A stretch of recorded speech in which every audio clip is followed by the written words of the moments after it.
Hi there, my name is Lexi Runquist, and today I'm going to teach you how to make this amazing rose gold and gemstone necklace that is perfect to wear or to gift as well. So let's get started. First, I'm going to talk you through the few things that you will need that are not included in the kit. So you can grab your kit if you want to, set that aside. You will need pliers. So some of you might have added that on as an option. If you didn't, you might want to grab those right now. We're looking for something that's kind of relatively flat. So a needle nose is perfect for this project. If you have round nose, it'll work. You might just have to adapt a little bit. We're looking to crimp, to kind of crush something. So look for something with a flat nose. And then you will also need a pair of scissors. Nothing super fancy here, just as long as it can cut through a very, very small amount of metal, that's what we're looking for. So something that's relatively sharp. And then let's talk about the contents of our kit. So inside your kit, you should see a nice rose gold chain here. This is set to 18 inches. You can give it a trim if you like yours to be a little bit shorter, hit higher on the neck. That would be about 16 inches, 14 inches would be about choker length.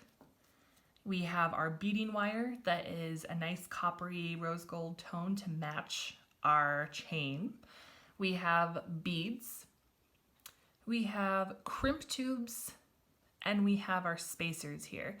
So at first glance, these might look like they're very, very similar, and they are. They're pretty small and they're rose gold colored. So I want you to just examine these. First of all, you will have more of our spacers here because those are going to act as a spacer in between our beads. So those are going to be those items that are going in between our beads. And then our crimp tubes here are going to be going on the ends. Okay, so we're going to be crimping those down to kind of hold our beading wire onto our chain. So I want you to just look at these really quickly because they are very similar. Like I said, they're pretty small. This one is more of a cylindrical shape. You have a couple of these. I usually try to include a few more because these go flying over my studio all the time. So I like to add a couple more. You might have 3 or 4 of these, and you should have several of our smaller spacers. These are a little bit shorter and stout compared to our crimp tubes. So just make sure that you have those kind of separated so you don't accidentally grab a crimp tube or a spacer if you're meaning to work with one or the other. So for the standard version of this project, I just like to cut it in half, make it nice and simple. That leaves us with an 18-inch chain and then our beads on there as well. So like I said, if you want to give this a little trim, feel free to do that right now. I like to just cut it in half. So you will need your scissors for this next step. So first let's focus on this chain here.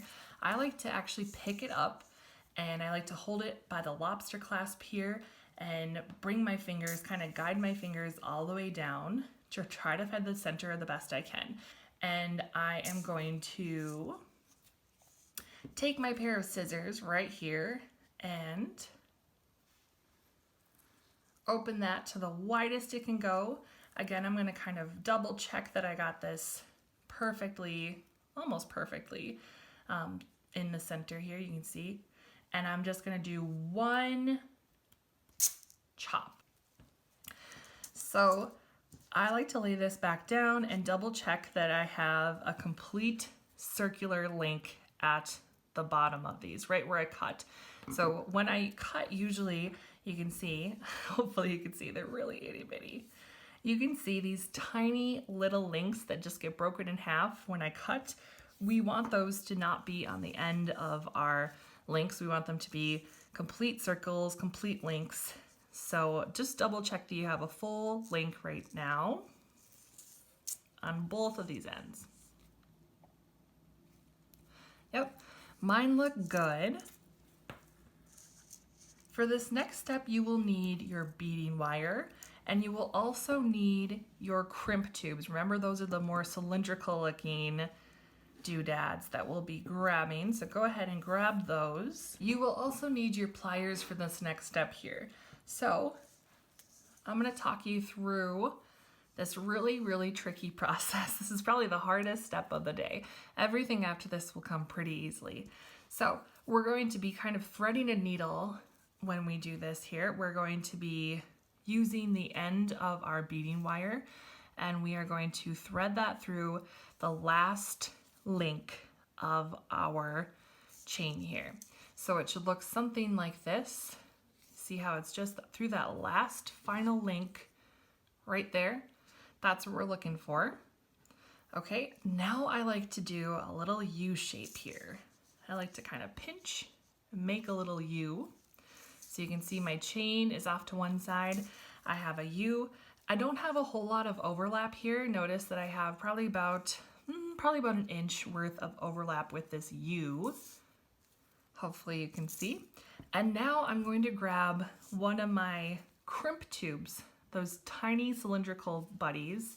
I'm going to slide that onto the end of my beading wire. And I am going to try my best to overlap. See how I'm kind of guiding that through? We're gonna overlap and pull that so it's pretty close to the end of my chain, but it's not on my chain. So we are leaving about a space that's equal to about the length of one of these links, maybe a little bit closer on this guy. So just like that. And now the most important step of the day. We're going to take our pliers, and this is why it's really important to have a nice flat pliers.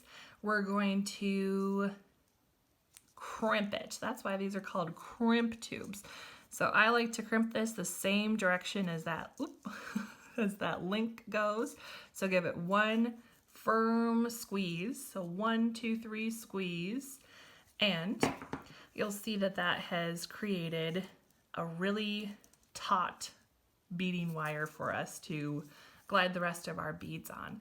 So this kind of is like the foundation of our product. We want to make sure that we are setting a firm foundation, that if I pull on this right now, nothing's going anywhere.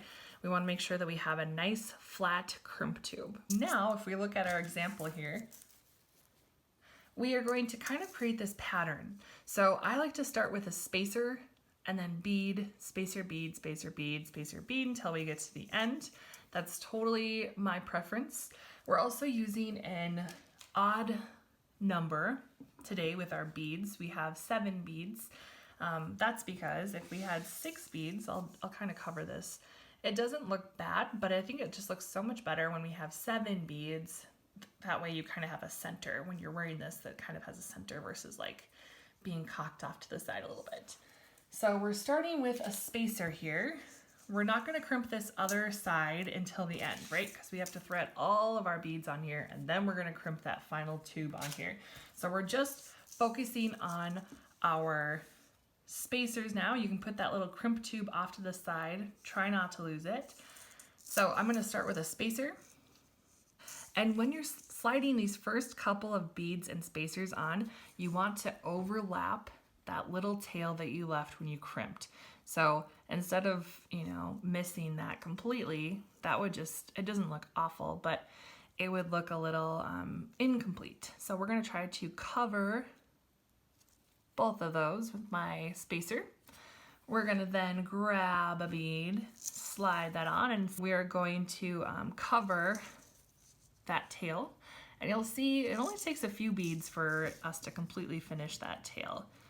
So continue that pattern until you have used all your beads up. You should have a few extra spacers. That's totally fine. I packed a few extra in your kit. If you're freaking out about that right now, don't worry. That's intentional. You didn't miss anything.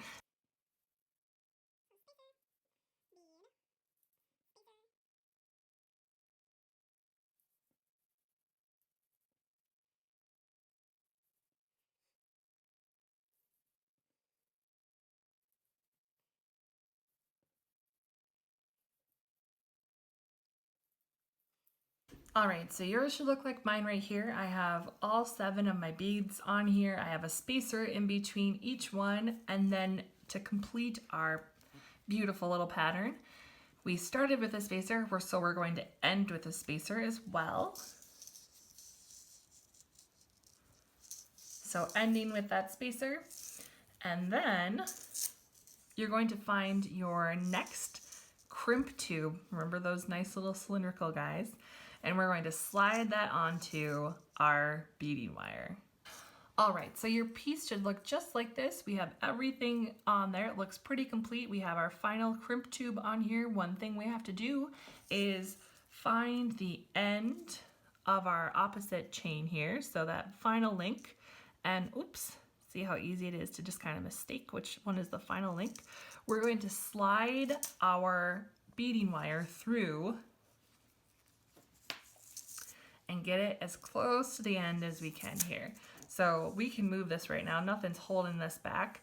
What we need is to kind of thread the end of this back into our necklace just a little bit. So I'll show you how I do that. I like to kind of hold some tension here.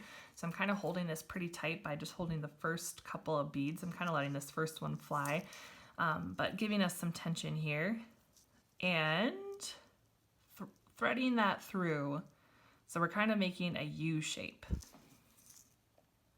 So your piece should look kind of like this for now. Make sure you have eyes on that end. I like to thread it through the first bead, at least the first bead. You can, if you're really wanting to overachieve, you could do several beads. It doesn't really affect anything besides just your own peace of mind if you want that added sense of security. So you see what I'm trying to do here? I'm trying to create this loop the same size as it was at the beginning here. So I'm pulling and I'm pulling this until we have a little itty bitty loop. So that looks perfect.